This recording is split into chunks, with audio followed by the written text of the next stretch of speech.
Hello, everybody. It's your favorite HR buddy, and it's another exhilarating episode of the Out of Office podcast brought to you by Paid HR. This is where work meets talk off the clock, and you probably can sense my energy. I have a lot of it this evening. Why? Because I have an handsome, good-looking husband material, and you guys will know why I'm adding the husband material. Gentleman, and a gorgeous, smart, beautiful, outstanding lady in the studio. I'm going to let them introduce themselves, but they both work in global companies, do great stuff, making great impacts. And I can keep talking, but at this point, I'm going to pause and let them introduce themselves. So, lady and gentleman, who wants to go first? Yeah. Okay. Hi, everyone. Hello. I'm excited to be here, and thanks so much for having me. My name is Miriam Adebola, and I currently work as a data analyst for a market intelligence organization called Brighter Bridges, and we're solving data problem across different emerging markets. Exciting. Yeah. Nice to meet you, Miriam. Thank you. Award-winning YouTuber, guys. She's already started. YouTube has I pay her money. Me, and I'm still trusting God. Anyway, hi. Amma. Hello, everyone. My name is Amma Udofa. I am many things. I love it. I'm a creator. I'm a marketing professional. I lead content marketing at a global payments company called Grey. Yeah, and future husband to a Nepo baby. I love it. Please, do you have extra Nepo baby within your circle? I'm tired of capitalism. I'm just manifesting. You're manifesting, so we call speaking it to the universe. If you're a Nepo baby watching this, we are responsible gentlemen and we are selling our market. Please, come and patronize us. Really nice to meet you, Amma and Miriam. I'm super excited to be here. Today we are talking about something that concerns every cadre, every facet of a 9-to-5er. So either you're an entry-level employee, you just graduated, you are a C-suite, you are a line manager. Everybody wants to attain career success at some point, and everybody's on a journey towards career success. And today we are just talking about definitions of career success beyond the regular 9-to-5 perspective that we have. What does career success look like? What are the definitions? Should there even be labels? So if you were not interested before, you should be now, right? So grab your seatbelts, get that glass of water, and let's dive in. What does career success mean to you? We've already established that it's a journey, so don't worry. You don't have to come again. Yeah, but beyond being a journey, what will make you feel like, oh my God, I hit a milestone, my success journey, career journey? Yeah. I think my own definition of career success has changed over time. I love it. But at the moment, career success really means me providing an information to someone, actually information that it's not easy to find, but I share with that person, and it moved them from level 1 to level 1.5. Oh wow. Yeah. That's altruistic. Yeah, that means success to me, and I think that's what I've been doing over the last 6 years. Starting with Faith Foundation, where what I essentially did for them was supporting the micro and the small business owners that struggled with, accessing the right information, knowing the right institutions to access funds from, or even understanding the policies that can also affect their businesses. I think I really, really enjoyed that, and it felt like I had a purpose in life. But then, I had to leave after almost 4 years, because the nonprofit. Did they give you long-term service award? 4 years is long ago. Yeah, it is. But I really, really enjoyed it, and it's also a good workplace for me. So. Shout out to great workplaces. Yeah. We cannot say that about some places. No. I think I've been quite lucky with working with great managers and just decent people. So they also make life is, I love that you mentioned great managers, because that's also a talking point sometime later. But I'm going to let Amma speak now. Amma was already shaking his head when you said you worked 4 years somewhere. That's something he cannot relate to.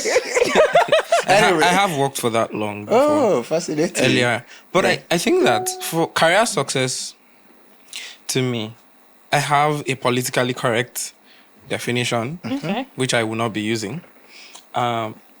Because at the end of the day, right, I don't think success is tangible. You know, it's a two-pronged thing. There's personal success and then there's Career success, which is and I think they feed each other. An acquaintance once got asked, where do you, like, what's success for your, and then she was like, I don't dream of labor. Wow. Like, where do you see yourself in 5 years? I don't dream of labor. The more God when, Father Lord. the further I go, again. the further I go as a professional, it starts to make sense to me because I'm not going to lie, I don't like working. I have incredible work ethic. I do good stuff. People have said that I do good stuff. But I don't necessarily... I'll bring something now. You know, people say dream jobs. What's your dream job? Sorry, I'm diverting a bit. No, that's why we are here. I think in real time. So I never... My mind does not go from point A to B. It will go from point A, Z, X, M, but if you stick with me, my point will finally land eventually. That's how my brain works. But people typically have what's your dream job? And then you say, oh, I want to be a doctor. I have answer for I you. don't have any dream job. Interesting. Like I've never said my dream job is the one that pays me the highest I can earn and gives me resources to travel the world and write. So at the core, I'm a storyteller, right? All I have ever wanted to do, I grew up alone. Like, I grew up as an only child in the village, and I turned to stories. I made all these players counterball with papers, and then I drew players. I made all of them, and I played entire tournaments and leagues alone with myself. Wow! Like, you enjoy your. I was really lonely as a child, right, in the village, and the house was almost, because I lived with my grandfather, and when I wore the man out, he would go and sleep. And then he'll come back and then he'll tell stories to me. And that's where I got storytelling. But back to the point of, I've never dreamed of, if I have this job, this would be... I could say right now where I am, I'm working my dream job. I really like where I work. I'm doing work that people say is useful, right? People say it's useful. Yeah. It's useful. But the thing about it is, when I quit my former job last year and I did not work for 2 months, right? Because I needed to rest. I was burnt out. I was insomniac. I was like, I was fighting demons, right? And then I started making content. And it started going like viral. Started going fast. And I started growing. And we would come My goal for the year, at the end of the year, was to get 10,000 followers. And then you get that in 2 months. Do you get? You know, and I've smashed those goals, right? So what I've come to realize is that when you hit a ceiling, when you bust through a ceiling, your goals change. Like your dream job changes. And that's one. So it's like we're constantly unsatisfied. You say you want to get, your dream is to get $50,000 from Nigeria. You get that and you start to want 150. Like, even when I started earning, so now I cook every day. I love cooking, right? Yes. I make food videos. Husband material, can you people see? And tell stories. And when I started, I was getting 100 likes, 20 comments. And you were okay? You know, and I was okay. And then now... now I have 3,000, 5,000, 10,000. Do you get? My videos go far. And then brands... So now, it changed when brands started offering me money. Do you get? I did not plan for that this year. And the first time I got 200K for a video, I thought that was a big deal.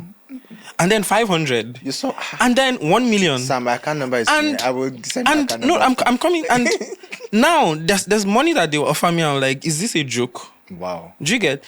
So it's like, the higher you go, the more difficult. The more unsatisfied you get. So I've stopped defining career success.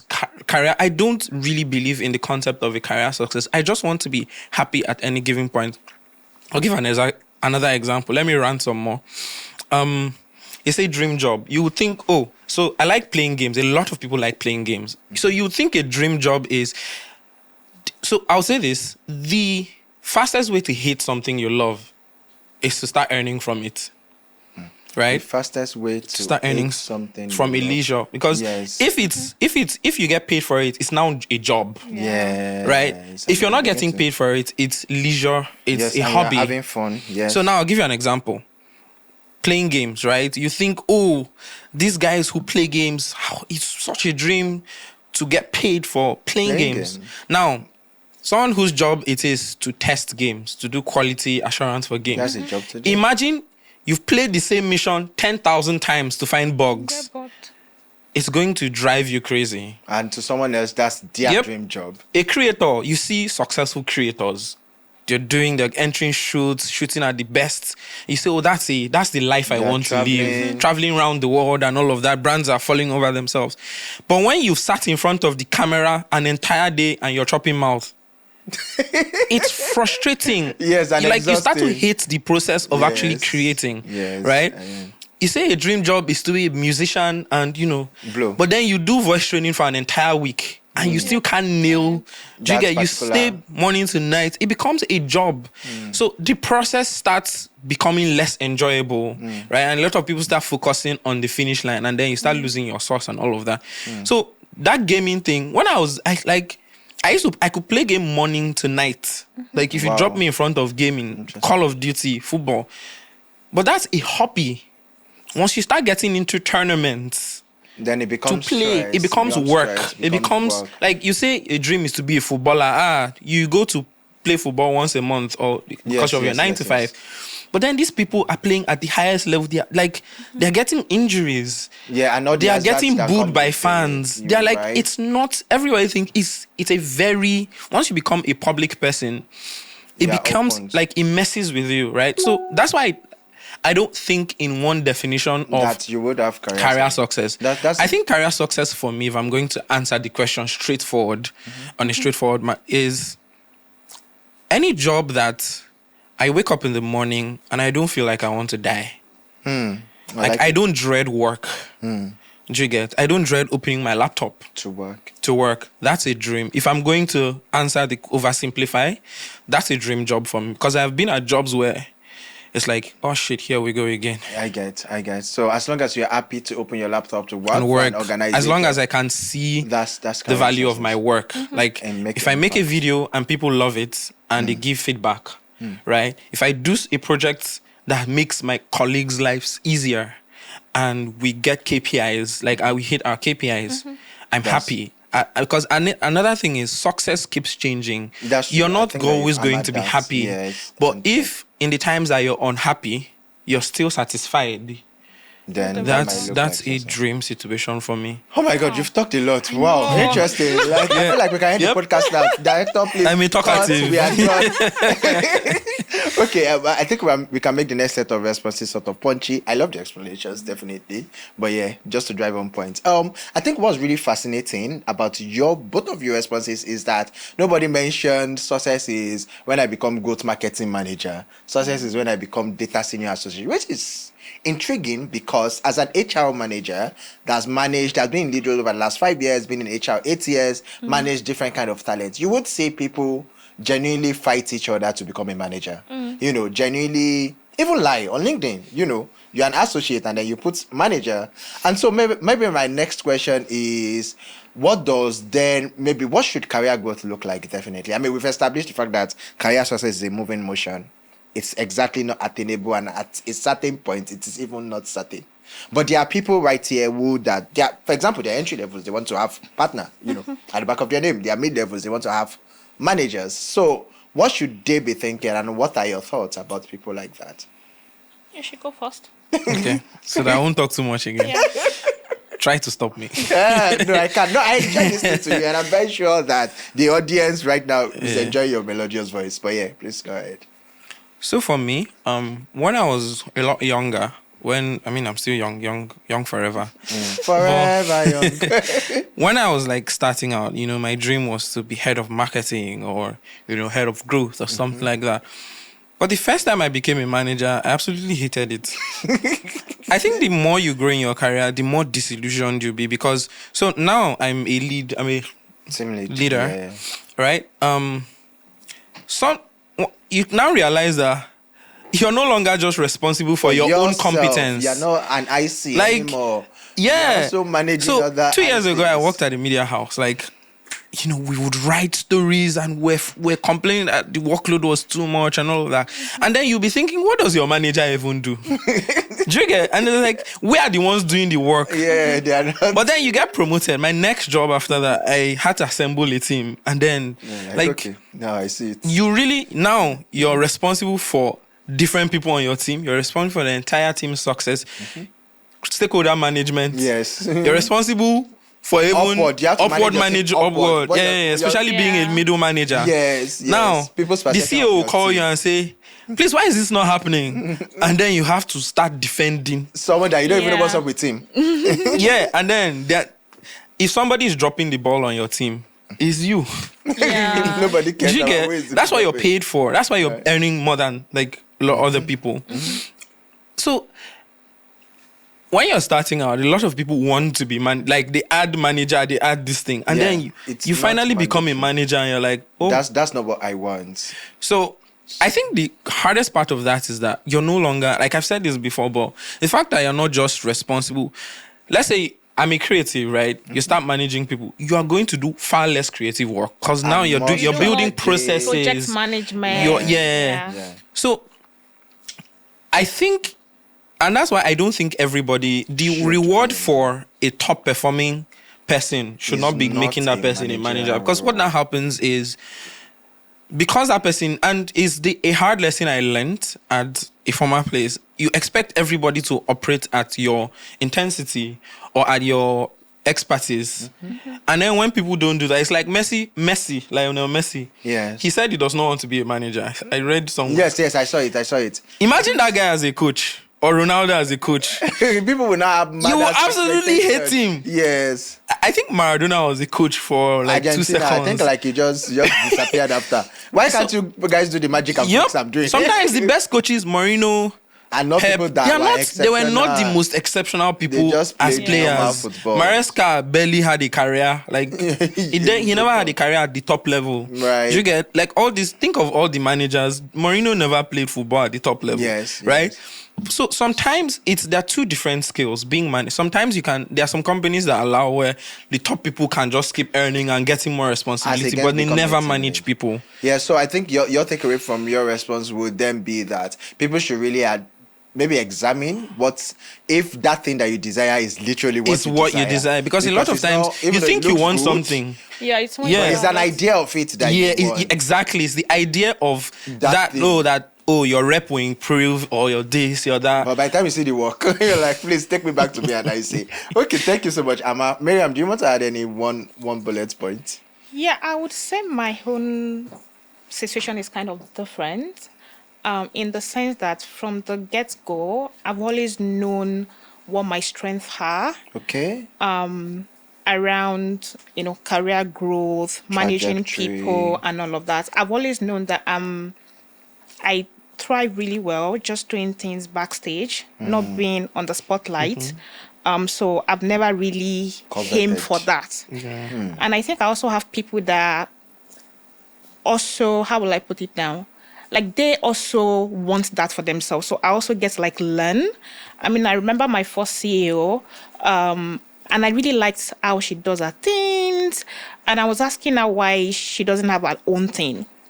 And I remember she was telling me that, why do I have to build something new when like we have like thousands of them already? Why can't I use my skills to support the existing organizations that we have? Be a CEO of our own company. Exactly. So rather be a CEO. Exactly. Where there is something And I think exists. that's also what I've always wanted. I've also always known that I don't want to be a career person that works and barely enjoys life. And I think that's what some managers do. So I honestly don't thrive to Aspire be to that, like that. right. I think my own goal has always been, just like you said, being an organization where I can see the impact that I'm making. I can see how I'm improving people's lives and improving people's lives within and outside the organization. So within the organization where there's an intern, how am I supporting the person to also attain like No, their next level? Profound. That's profound. Right.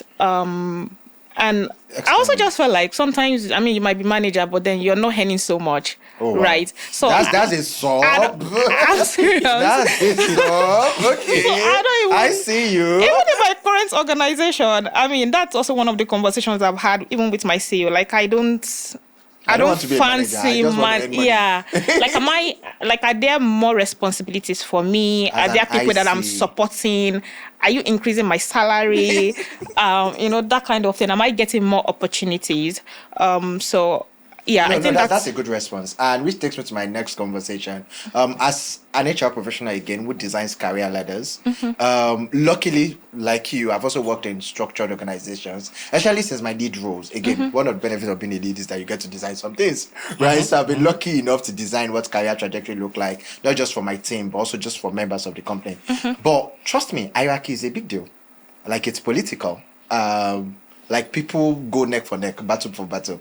Why does that exist? Is it a company thing? Is it a people thing? What are your general thought about it? And maybe how can it be minimized? Because it can never be eradicated. I mean, the same where they will tell you that if we don't join, like, if we don't play the game, you'll be left out. Right. And I agree with you. I think hierarchy matters. And sometimes you also have to, like, put in your neck to also just play that game. But I think for me, I've always just have a different view about how I want my life to be. Okay. I mean, I want to be comfortable. I want to have the money. But honestly, She do looks I want comfortable, to? doesn't she? See how she's relaxed. So I'm not those people that they would. He knows. I get my 8 hours of sleep. I don't stress. Must be nice. Yeah, I don't nobody. stress with people that will say, "Oh, I can't sleep because I'm those working." people. And it's not because of. Sometimes it's because of work, but like. Some other things. Don't worry, let her lie. So what I'm just trying to say is that I think I have a picture of what I want my life to be. And I also know that sometimes when I don't play the game, there's some things that I might be missing out. But I think I'm comfortable with that because I don't want to be, I don't want to live my life that way. And I'm also comfortable with that. Oh, I'm going to be missing out on those things, and I'm just okay with it. Brings another like angle to this. What does like balancing ambition with quality of life?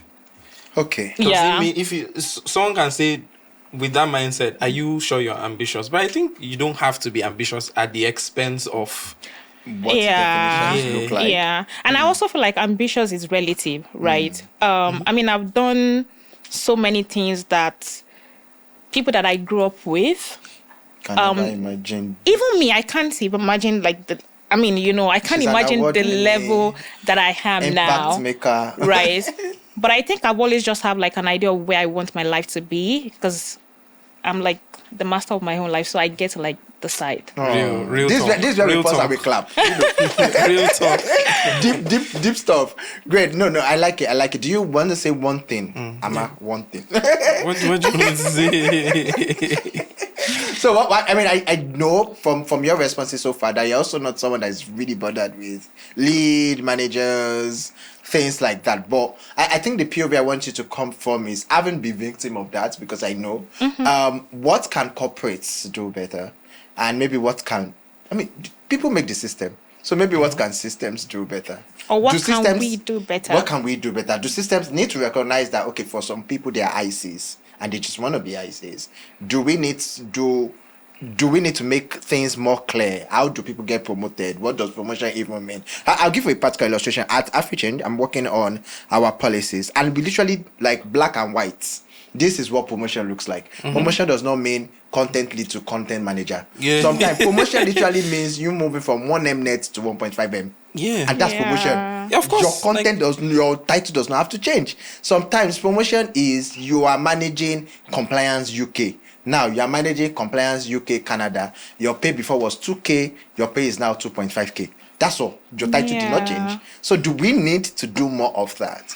So I think the problem, especially startups, I've mostly worked with startups, right? I think that's where traditional companies sort of do better than startups. Because there's a lot of opacity around like career ladders and so even when I'm interviewing now, it's like I'm trying to get a sense of how, I can move forward in this, like, even if it's not promotions. Like, so there was a time where, I was like, I'm not going to say that I don't mind being a head of something. Like, the name is a flex. I'm head of at a company that is popular. I'm head of engineering at so and so company. I'm head of this. I'm head of global expansion. Yeah, those like that global expansion. It's good if it comes with the money. Right. Yeah. There's also situations where, especially in a lot of startups, Nigeria and abroad, where they increase your role, right? So I left a company, right?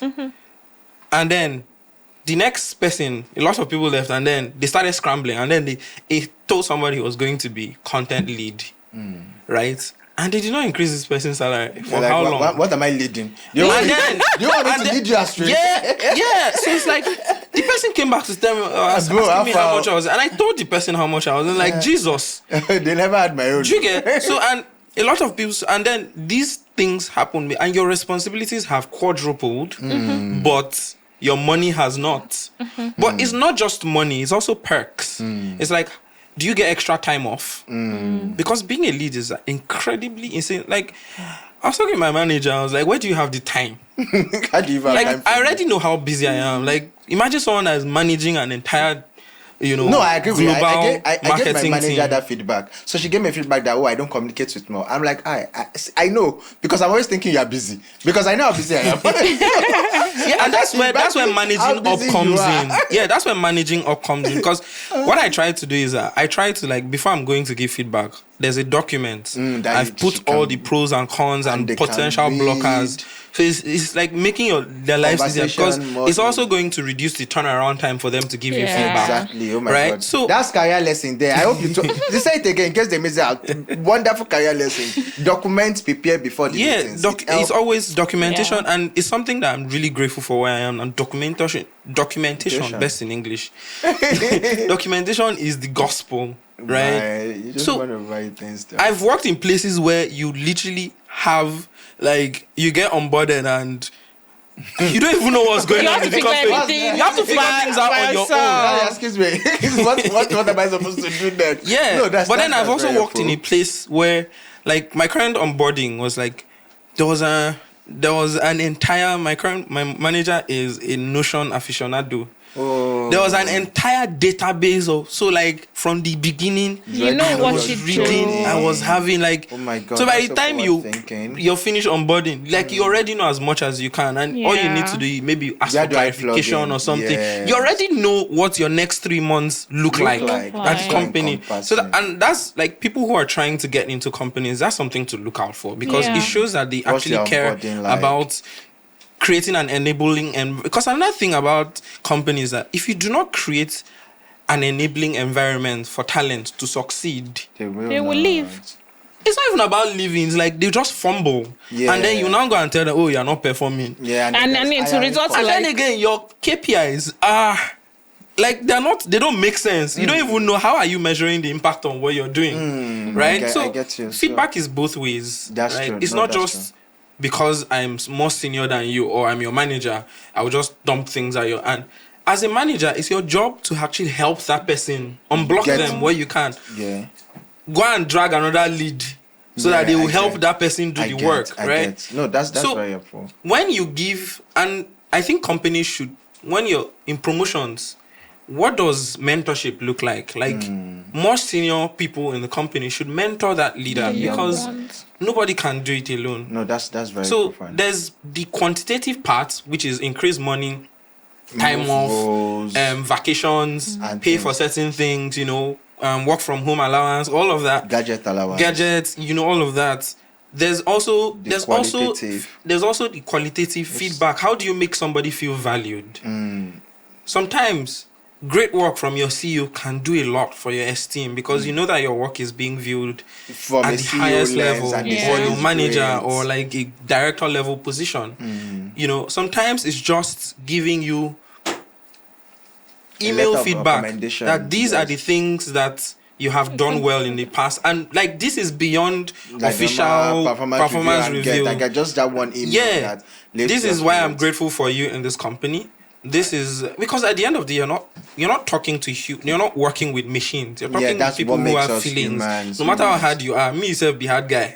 You know? No, that's very upfront. It's not when it's only time for, and these are things I've had to learn as well. It's not only when somebody is performing well that you give them feedback, or when somebody is performing badly, you give them feedback. See, you need to just make it. Sometimes continuous. you review somebody's work and you're like, this is more than I expected. Like, thank you for bringing this angle or whatever. You know the lingo in your company and all of that. So I'm looking at it from the quantitative side, compensation, all of that. And then also the qualitative quality. What's the quality of life of your staff? And it's very hard for companies to do that because companies are profit oriented. They just want the bottom line to increase, right? So it can be hard to balance that with the qualitative part, but that's what separates the great places to work from the average places. The rest. Now, I mean, that's a good way to land. I love how you landed. And yes, well done. This is a lot more than I expected. That was amazing. Thank you very much. So we are progressing right now. And I know that we've defined what career success looks like, which is that there is no definition. We've talked a lot about hierarchies. We've talked about how it's excellent to be an IC if that's what you desire, and how organizations actually need to make more rooms for ICs. If you don't know what IC is individual contributor. That means you have not been watching. Rewind a few minutes. Right? And we've also talked about how it's okay to be ambitious and it's okay to aim for more as long as you're ready for that more. Because sometimes we only like an idea of some things. We do not like Now, as we progress, I think that the next question I would love to ask is, how did you guys discover that you wanted to do things outside 9 to 5? And how was that journey been like, combining with your 9 to 5? Because guys, both of them are excellent professionals. You could Google their name. You can check them out on LinkedIn, right? So how do you combine that? Oh, this is what career. So we've established what career success look like for us, 9 to 5. So now we are doing other things outside 9 to 5 while still hitting the mark, within our 9 to 5. How did we discover that word? And how are we juggling both too? I mean, I can go first. I think for me, doing stuff outside 9 to 5, started when I was in school, right? I mean, I wanted to finish with the first class, right? And then life happened. Then, I mean, in my year 3, I got to know that some lecturers won't give me A because they didn't have A. And I just felt like... Yeah, village people. Like what the... Village people. You didn't have the A to give. Oh my God, that's an angle. So I started doing, all this social works, joining all these non-profit organizations and all of that. JCs. Yeah, JCI is the high sec and all of that. And I really, really just found so much joy in it. So when I left school and I started my career, I knew I also wanted to continue that. And I've been doing that ever since. But the content creation part came up about a year now, I think. I transitioned from working in the non-profit into tech, and a lot of people just wanted to understand what I did, how they can also learn things and start making the money. I'm still looking for the money. And I really just got tired of explaining myself over and over again. So the plan was actually to just do a recorded video. And anytime someone asks me, "Oh man, what did you do?" I would just direct them. That was the plan. Then, I started. I didn't have a camera then, and I just told some of my friends. And I'm also like that. If I want to do something really big, I like to just tell people to support me. Like I said, anything that will stress me, I try to shed it off. And when I started, I really, really liked it. And people love it, the feedback. And I'm like, oh, yeah, I want to continue doing this. And that has been it ever since. And I think the reason why I still keep going is because of how much my content has been useful for people. And I also like to believe that my own life also changed because someone shared that information with me. So it's really just interesting and exciting. When someone from Niger leave me a comment on YouTube that, I've even had a call with someone that doesn't understand English. How did you people do? Google Translate. We're just struggling. And there was one in Nasarawa that also speaks Hausa that I really do not understand, but also just want to understand how they can, transition into tech. And I felt like if I'm not doing that, I would not be able to reach someone like that. So I think the impact has been the thing that keeps me going. Okay. And now I'm monetizing the Monetized. channel. Yeah. So Follow Miriam Adeoti on YouTube and subscribe to our YouTube channel. Thank you. Yeah, Hammer. For me, it's a I have a lot. follow-up question, but I want this gentleman to go. For me, it's a lot more selfish. I like your honesty. I like it. I'm a very opinionated person. I grew up an introvert, so to speak. But now I'm more extroverted. But I think for me, in terms of, I've always been a creative. I've always been a storyteller. So now my 9 to 5 has been in some ways my side hustle. Wow. But I'll explain. God word. Wait. God word. God Let me land word.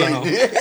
So, when I grew up reading books, I raided my grandfather was a teacher and a headmaster, and I grew up with his stories. He told me about the Biafran War, told me about, how all my uncles and aunties, all his children, the circumstances around their birth, and how we traced how he Their named origin. them, taught me I could trace my genealogy back to I think the 8 generations before me. Like, Oh, wow. I grew up like every Stories. evening.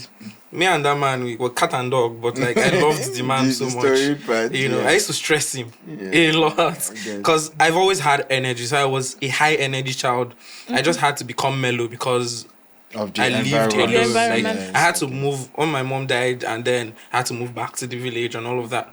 So, and my dad was a traveling journalist. So, yeah. You were really born into stories. Yeah, and my dad was a book. So, like, I grew up, my grandfather had an entire library of books. I read the story of England and the Empire when I was 10. Wow. I read How did your Bible. I read the brain Bible cover comprehend to it? cover. Wow. I read, so Aw. I was bored. I was a bored, lonely child. there was nothing to do. Yes. The only thing I read was weed. paper labels of products and things. I read anything I could read. And so it became a thing. In fact, the reason I think I'm not tall, because I come from a family of tall people, is because I deprived myself of so much Sunlight. sleep growing up. Okay. I wanted to When say everybody is sleeping, I'm reading. Wow. And then I stole my dad's adult books Oh. and magazines, Esquire. I read all of them before, like in my Your preteen mind years. is a color drum. I wrote books like when I was they never made it to print, obviously. Yeah. Rubbish books. I'm sure they will. in the future, we'll write another one that will get Uh, printed. so then I got into university, and school. Yes. It affected my reading, like reading for leisure. But then I bought Americana. Like going back to it was end of the semester. I was going back up. I didn't have money. I used my last 1,000 for 2,000 that year. Man, books used to be 2,000. Tipping, what have you done? Yeah, so that book is probably like 15K I now. promise Yeah. you. if not So more. I bought that and I read it. I was like, you know what? There's I something want to write customized. Ifemelu's voice Ifemelu's. I resonated think that's the throughout. pronunciation. Yes, Ifemelu. Yeah. Ifemelu. She was a writer and a pop culture. So I started exploring culture. I brought a blog as well. I tried a lot of different things. The fun thing is people had always liked my stuff, this small audience I had. And then I got on Facebook 2014, 2015, I met someone called Dioye Falade. He used to write stories. He had a blog. And then I got introduced to other writers like through him. And that's I was a how fan, and then we became friends. And I started applying for stuff. Content And then I writing won a couple of related. awards, won prizes, got longlisted, got shortlisted, internationally as well. And then How did you get I entered tech by mistake. I went to work. I was doing all this Naira per award Wow. story, writing for them. There is writing that too. Yeah, I did that to survive for a couple of years. And then I met a tech founder and I needed a PR writer. And then, I was like, you know what? I already do content. Let's Might as do well. that. So in like 3 months, I became like head of marketing for the. this Sharp, thing. sharp. Yeah, I just saw things that it was a small thing, but we grew together.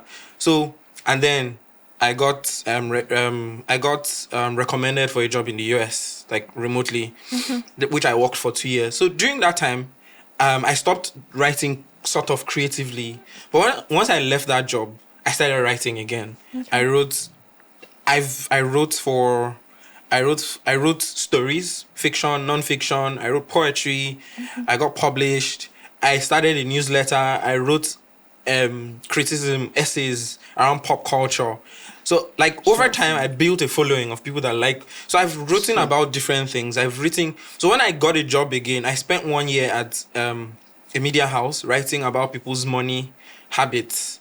And I was copy editor. Like how did you writing now like lead to content creation? So I worked in tech as sales growth, and then I came back to work in media. So, and then I like to say that I've lived many lives, right? Yeah, So, you have actually. Just listening to you, I know that you have. I did all of that, and then I pitched, one day I just pitched, I wrote for like international magazines, some of the top, I either researched or wrote, I think my first international pitch was Rolling Stone. Oh, and then I did, Stone. I did one for a Medium magazine, and they asked that they should publish it and monetize it. So like, I would do, I've done journalism as well. Yeah. So once it's a story, marketing, and I think marketing is story as well. That's why it's like it fits. Yes. So I left a job, and then I left that job, the media job, and then I joined food tech, and then I left that one. And so that time, I was like, you know what, I've always been a storyteller. So when I say it's because it's more selfish for me, is I started doing cooking videos and wine videos because I'm a wine enthusiast. And your videos are very helpful for me.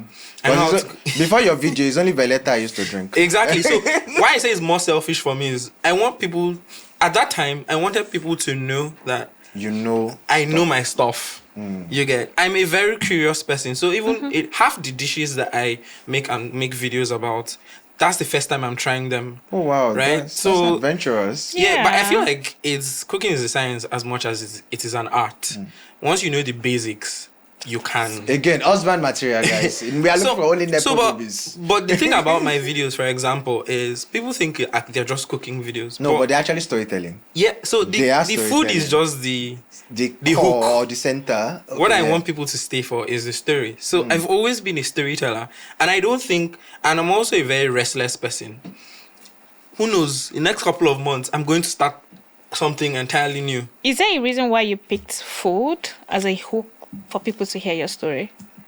So that's another. It's going to. But I'll just summarize, right? Yeah, summarize. Thank you. Yeah. So when I started, I was doing wine videos. Okay. And those were beautiful, by the way. Yeah. See, I've been an old fan. And then I decided to try. Yeah, I decided to try something. Wine, using wine to cook. And people liked oh my them. God, yes, that was the video that blew up. Yeah, that was one of but then I now realized I was up. drinking a lot more. So I stopped for 2 weeks. Wine. So, and here's another reason why I say it's selfish. I'm not interested in teaching people how to cook. People say, that's why I don't share recipes. Yes. I'm just showing off. I'm just showing off. Guys, I think that a major takeaway here is like sometimes you really don't have to overthink some things, right? I mean, like I listen to 2 stories and I get 2 different directions. For her, our call was like sharing information, right? For you, it's like literally sharing information for me is my day job. So I genuinely like helping people. I genuinely like helping people, right?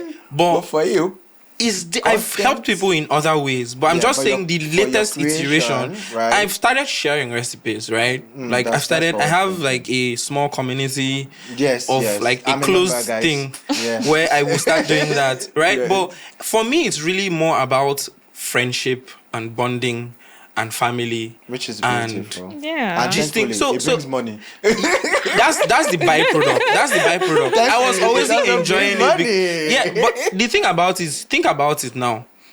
You know, I grew up in the village with my auntie. We're cooking, right? With a gist. That gist, kitchen gist is sweet. Well. That's what I'm trying to replicate with my cooking videos. No, I love it. And I think that I'm just going to follow up. So I wanted to follow up with something. Then I remember that I even have a question. So I think I'm going to ask it in one question that will lead to one answer. So the question I had before was, what are our thoughts? I do not like to talk about it. I don't like when people invite me to talk about it too, because I sort of live you guys' life when they invite to come and talk about work-life balance. So rather than asking you guys to talk about work-life balance, I would say, how do you balance? Guys, remember where we started from? We started from defining career success, career journey, growth, and then we are now talking about what's our life looking like outside 9 to 5. Right. So how do we juggle being star performers, right, with also delivering on a content creation side? Maybe something that can help is, what are like 3 bullet points or 3 principles or 3 guides. It can be, I do my work 9 a.m. to 5 p.m. and I close my laptop at 5 p.m.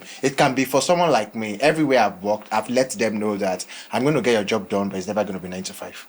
Which is why I'm able to sit here and do this, because I told my manager, oh, I'm out of office. Send me a message by 8 p.m. I'll reply you. I'll reply. Right? So what are those 3 bullet points, guiding principles, etc. That's helped us being outliers in a 9 to 5 and also like manage our our other parts. The flourishing part that makes us, successful, put us on the path to success. Right. So You should go first.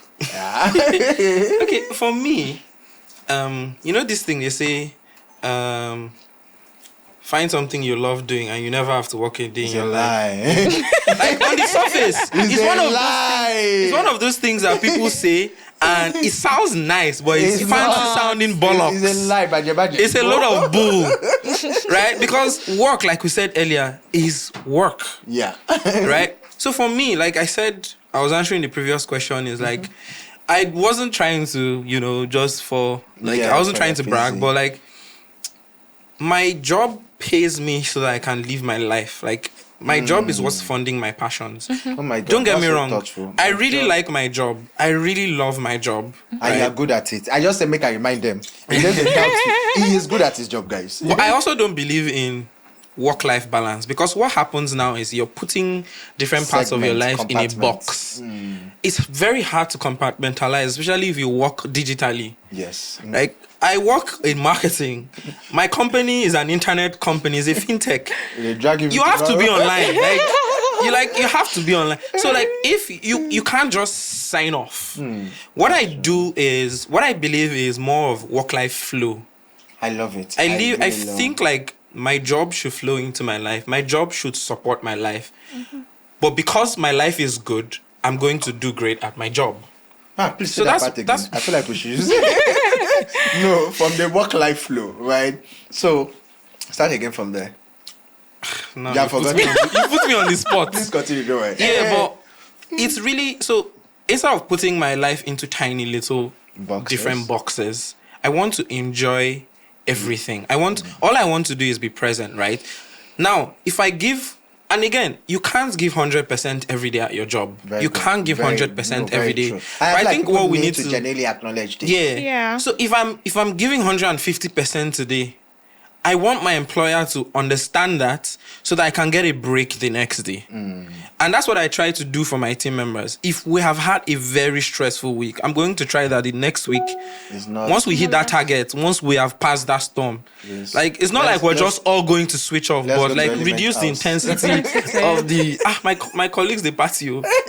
But yeah, so it's like, it's also the thing they say, oh, you shouldn't make friends with people at your job. It's nonsense. That's another BS. Think about in my life, my closest friends are people I met at work. When we're in university, it's shared interest. You go to school, you are more likely to be friends with your classmates, a few of you, that you do assignments together, you help each other. See, it's the same thing with work. It's the same thing. I think what now is because the world has become such a big, Lopsided. such a small place, like everybody, things have melded into each other. So before it used to be, you go to work, you come back home, you probably grab beers with your coworkers, or then you shift. But now, because you're always plugged in, so now people are trying to like build those Segregate, barriers so I don't that want you're my not friend to know too this about exposed. me. Yeah. But at the end of the day, it's like another thing. It's like you say you don't want to be close to how, like, people, colleagues, you don't talk about your salaries. How do you Tell me about it. How would you want to? How do you know if do you you're what being to ask for? underpaid? Right. Do you Yeah. get? You Yeah. can't. You're applying at a company. You can't reach out to people to ask what's the pay range for this. Right, right. Like, yeah. I've been in a company where I was any significant. I've been in a company where a junior person was any more than head of department. This is our startup Oh, wow. ecosystem. So Does she know the CEO? Is he no, actually- it's just negotiate. They say, it's just negotiation. But at the end of the day, how are you knowing? Even as a creator, I talked to someone last week who's been creating a lot more than me, but earns far less than I do. And you're like, Why? how much you charge? Why I've been able to, I'm not good at negotiating, but in You my have a creator certain- journey, for example, because other creators have talked to me, have given me the templates.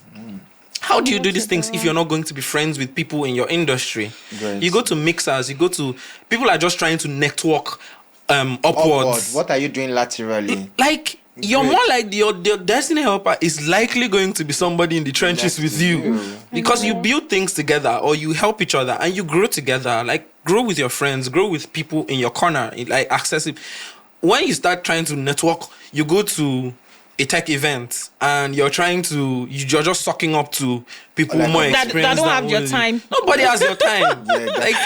There's once in a while, but then again, you have to already be good. You have to be interesting for top people to pick a chance on you. Great. So I think I just want to wrap up back to where I started from, which is literally work life, not work and life and try to put things in compartment, but just saying that flow that So now what I do is flows into your life. I want to enjoy my 9 to 5. I enjoy that. I enjoy my work. I'm happy to give 150% at work because I know that there will be days.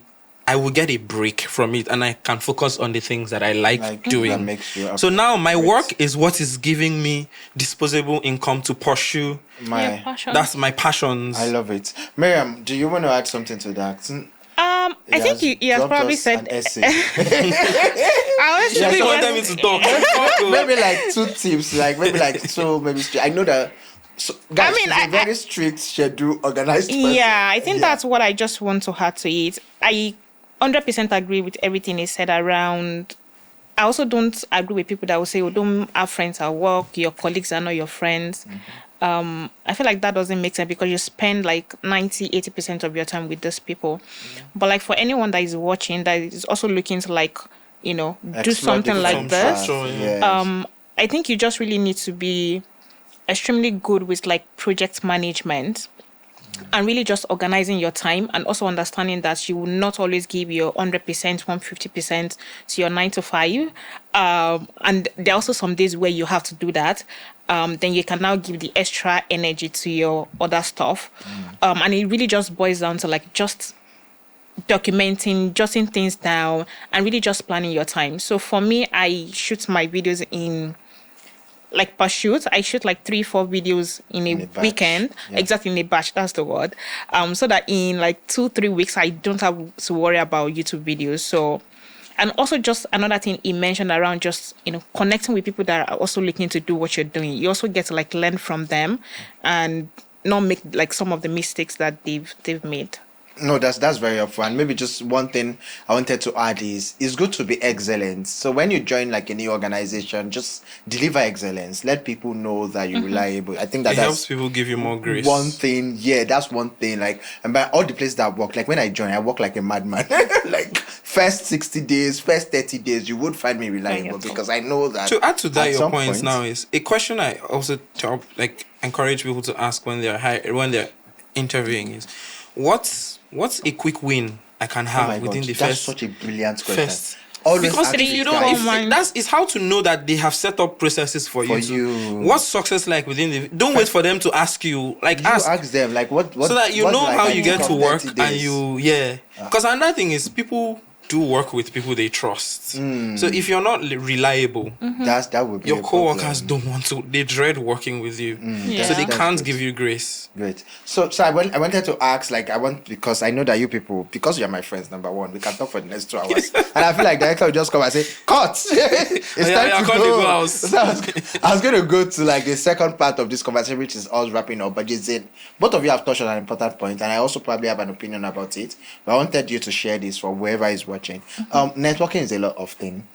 Networking is a lot of work. I feel like people also forget that network is work. So 2 quick tips, guys. How do you network without sucking up? And how do you network with your colleagues? We've established the fact that we don't have to network up all the time.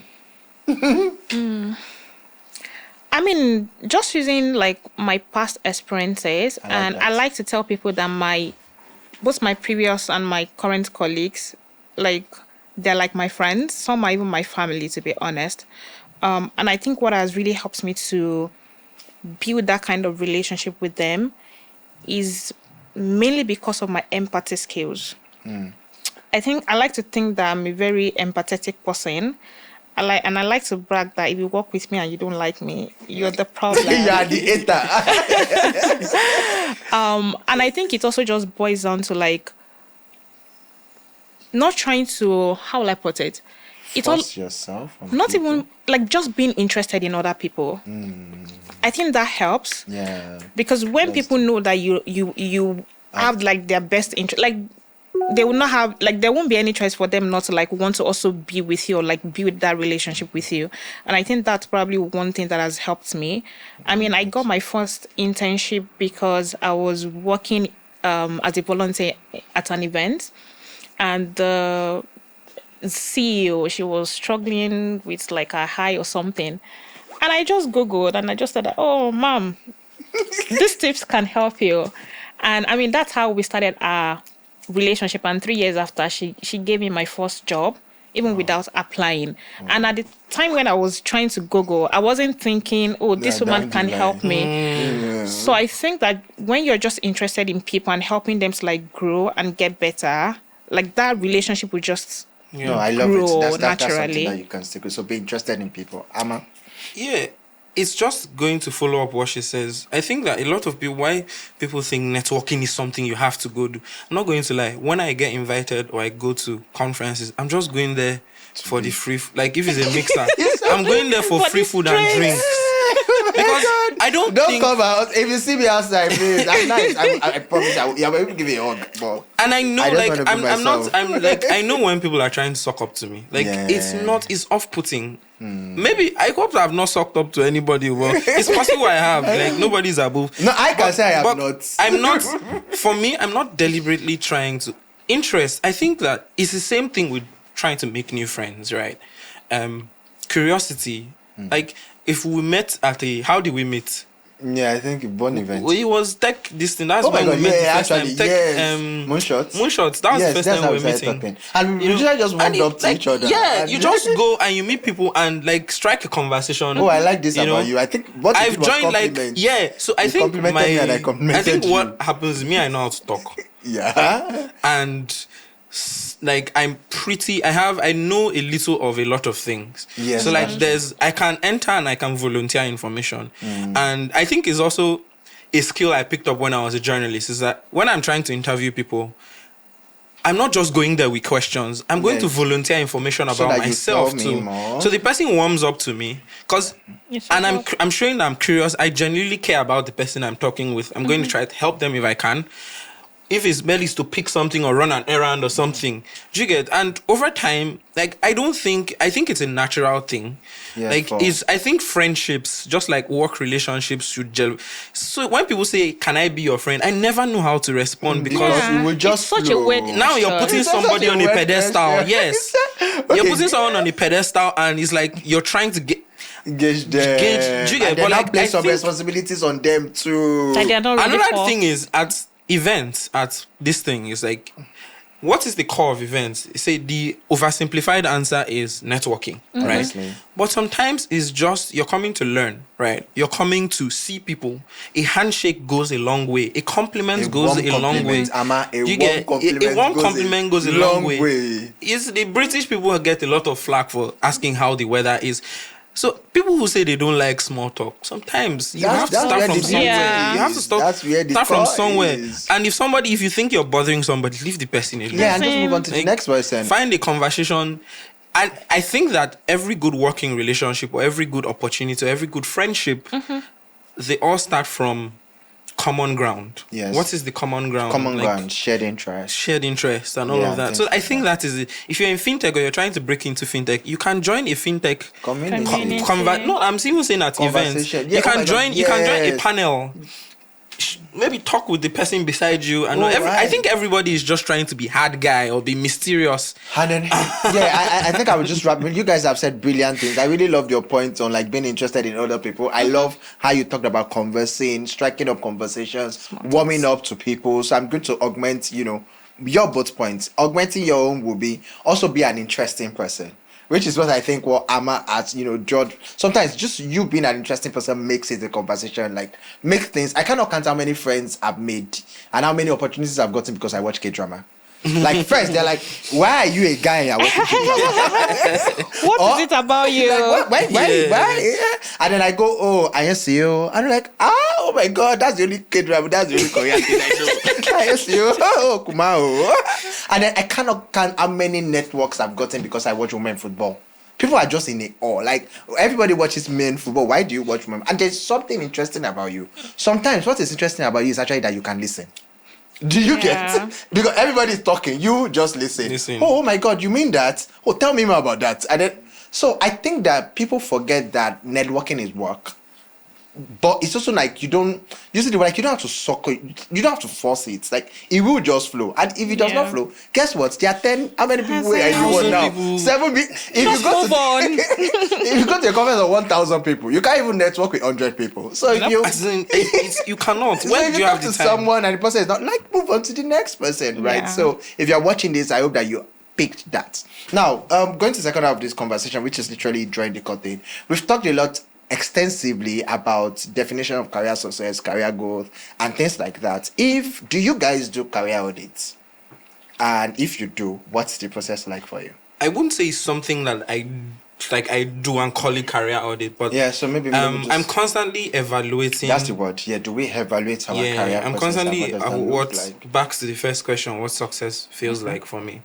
And if I'm doing the things that would get me there, I want to keep being excellent at what I do, and when I do make mistakes, I try to learn from them and do better. I'm more of a carpe diem person. Right, but even then, I also second guess a lot of the things that I do so that I could get better results next time. There's really I don't have a time where I say, this is what you do. But like every I celebrated, I won, I think 8 months this week at my current company. I was like, time really flies when you're having fun, right? And, I'll now be like, is this something I want to keep doing? People have asked me, would you leave your job now that your content thing is going, making money? I was like, no, I will never leave. I really like having a 9 to 5, right? Yeah, that's true. I like having I like every month I know that 24th I'll collect salary. Yeah. You get, like, it's steady no matter what happened. It's coming, right? But also I also check, do I still enjoy what I'm doing? Because the moment I stop enjoying, I'm not saying like I said earlier, there are parts that absolutely hate, like, but again, like this person said, sweat the small stuff. Babajide said, Babajide, it is those small repetitive actions that build competence, right? So if I wake up and I do not feel like for an extended time doing that, then I need to change gears, right? No, that's very helpful. Miriam? Yeah, I mean, I think I agree with him. I also don't have like a structured way of like auditing what I'm doing. But I think what I like to do is really to surround myself with people that inspire me. Okay, she does that. I know that. So, like, consciously or unconsciously, there's something it does to my brain. So I do a lot of like YouTube videos. I watch a lot of people. I listen to what they did, what they could have done better, and it sort of just shapes what I also intend to do. And on some few occasions when I don't have clarity on like how to get started, I have good friends. So what I do is also just to like share with them, this is what I'm thinking, what do they think I can do? And like I said, anything that stresses me, I like to just distribute it to all my friends. Maya doesn't like stress, guys. When it looks like stress, she's turning the other way. Yeah, whether it's house hunting, whether it's creating a video, I just put all my friends in a WhatsApp group and I'll just be like, I'm serious. People should come and solve this. Guys, I'm facing this problem. Yeah. So I think that's what I do. But like for anyone watching, I think you can take any approach that you want or anyone that fits you, whether like a structured way or like something that is just spontaneous. But the point is, and I also really like what you said around also just asking yourself, certain questions. What I'm doing at the moment, are they fulfilling me? Am I, do I wake up and like I want to get back at it. I think just asking yourself those questions are also a way of you like auditing what you're currently doing. No, that's very helpful. And I feel like at this point, this was a masterclass and you should have enjoyed it. And if you got to this place, you should like, you should share, you should subscribe. I am like a structured person, at least like for the larger part of my career. And just have the metrics. What are you measuring? Impact, name of company, enjoyment, leave, benefit, and then put those things in bullet point and measure yourself against them. So, like the last question, guys, and we are running off. What's one final thing that you want career professionals to know? Well, Anything? I would say do your best work, improve every day, and turn out the white noise. Like everything else is white noise. Like whether it's on Twitter, whether it's office politics, like if you have to play, absolutely play it. But like at the end of the day, you're the only person like it's be kind to your body because it's what keeps you awake, it's what keeps you alive. Right? Once something is not working for you, you know it's time to switch, right? But just I believe that we are all journeys in progress, right? Yeah. So self-improvement every day, try to be a decent person, that people want to work with.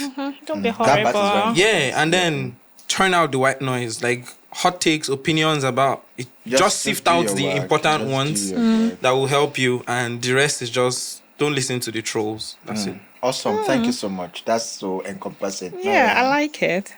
I think one or two things I'll probably also add is while you're doing your work, also try to have as much fun as you would like.